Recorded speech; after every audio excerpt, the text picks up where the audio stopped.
Welcome to Motherland Stories, where we delve into the powerful and transformative journeys of African cultures. Today, we bring you a story from the vast plains of East Africa, home to the proud Maasai people.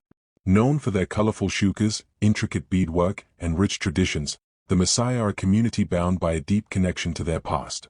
But, like all communities, change is inevitable.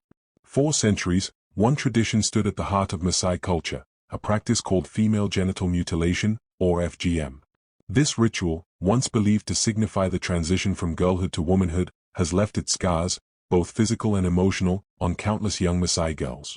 Yet, in recent years, this practice is being challenged, and the very heart of Maasai tradition is undergoing a powerful transformation.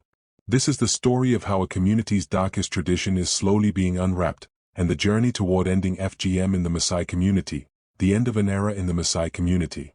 In the endless savannas where the golden grasses sway in the wind, the Maasai people have thrived for centuries. Their lives are built around cattle, family, and a deep reverence for the land. Among their sacred traditions is the practice of female genital mutilation, a rite that has been passed down through generations, a rite that has defined what it means to be a Maasai woman. But how did this practice begin? The origin stories of FGM among the Maasai are shrouded in myth and tradition. One popular tale tells of a wise matriarch, Nkangoto, who believed that a girl's purity and discipline could only be secured by enduring the painful ritual. In her eyes, to be cut was to be initiated into womanhood, a symbol of strength and readiness to marry and raise children. As time passed, this belief spread, and the practice became entrenched in the culture. The ceremony was a communal event. The girls, dressed in brightly colored beads and ochre, were celebrated by the community, yet in private, the procedure was brutal. The pain was unimaginable, yet the silence of the girls was considered the highest form of strength. There were no cries of agony allowed. Instead, they were expected to endure, to bear the pain with dignity. Though the community celebrated these girls as they underwent the ritual, the physical and emotional toll was often hidden. Many suffered from infections, lifelong pain, and complications during childbirth. Yet, for years, the ritual continued, upheld by fear, tradition, and an unwavering belief that to refuse the practice was to reject one's place in society. But even the most deeply rooted traditions can be challenged, and change can take root in the unlikeliest of places. One such person was Naserian, a respected elder in her community. For years, Naserian had performed the cutting, believing it was her sacred duty to carry on the tradition of her ancestors. But everything changed the day tragedy struck. A young girl, Naipanoi, only 12 years old, died from an infection after undergoing the ritual. Naserian had performed the ceremony herself, and the death haunted her deeply. The girl's screams, the memory of her suffering, weighed heavily on Naserian's heart. For the first time, she began to question the very practice she had upheld for so long. Why must our daughters suffer to prove their worth, she thought. This question echoed in her mind, and slowly, the belief that FGM was necessary began to crumble. Naserian could no longer justify causing pain and loss for the sake of tradition. Determined to make a difference, Naserian began speaking out against FGM. She shared her doubts with others, urging them to reconsider the practice that had been so deeply embedded in their culture. At first, her words were met with resistance. Many elders called her a traitor, accusing her of abandoning the very essence of Maasai womanhood. But Naserian pressed on, driven by the need to protect the girls of the future.